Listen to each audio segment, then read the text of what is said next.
Hi, good morning, everybody. It's me speaking. It's, I don't know, morning time.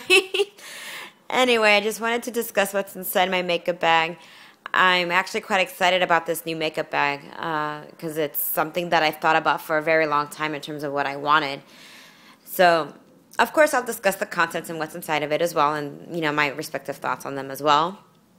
But I guess the biggest thing for me was to discuss the makeup bag in of itself.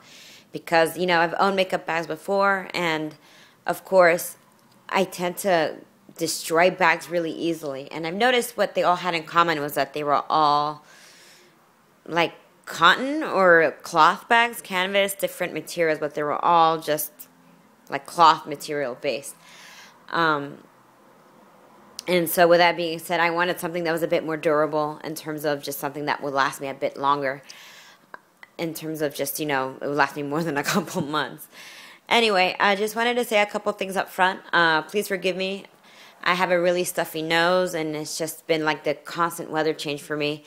And secondly, be aware this is like my first actual makeup video in terms of like narration, in terms of discussing my thoughts and how I feel about it, and just kind of putting my thoughts together, because it's very hard to just to have all your thoughts all thought up in your head and then actually saying it out loud as you're talking in real time. I think it's a very awesome skill for those who can make it look so easy, because it really isn't easy whatsoever.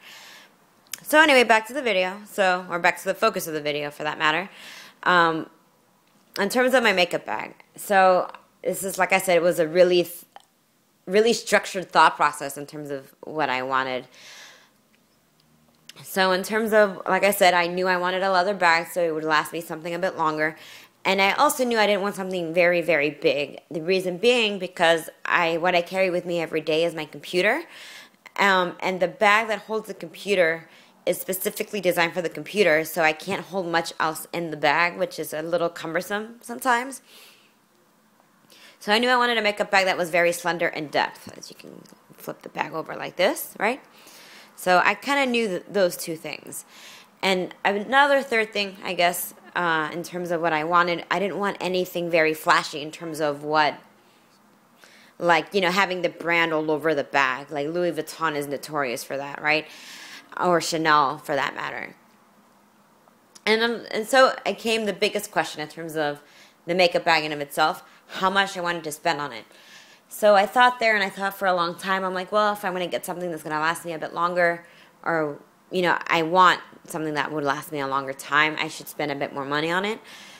And so then I thought, well, I guess what's considered a price range for me?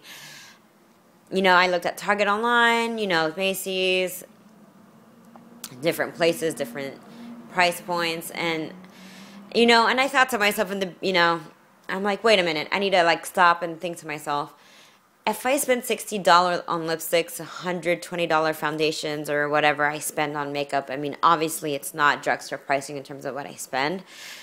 Why am I being so, I don't know, having such a debate within myself in terms of how much I want to spend on this? You know what? I should just get what I want.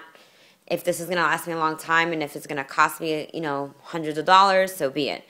Because if I have no problem spending money on makeup, I should have no problem spending money on the bag that it's all going to sit in, right? But either way, I was still open to any option, right? Because I just wanted to see what I would like for myself. So it basically came down to a couple of bags. It came to this one, which is what I have in my possession. I saw this online, and I kind of knew that was probably going to be the one I wanted, because I'm very plain and aesthetic. Something plain, simple, functional, right? And then there was an Alexander Wang bag that I really liked as well. But the downside to the Alexander Wang one is that it won't fit in my everyday bag. But I have a feeling it's going to fit in like an actual more ladylike purse, right? So with that being said, let's just discuss the bag. So the bag itself is Lanvin or Lanvin. I've heard different pronunciations on the actual name, but I'm so bad with French names, so yeah, I'm not the best person to ask, and I'm sure my French viewers are silently judging me and laughing on the inside. Anyway, so let's just kind of get started with the bag. It's a zipper, gold detailing, which is kind of cool. not used to gold detailing, but I do like it since it's really, really neat. So let's just dump out the products.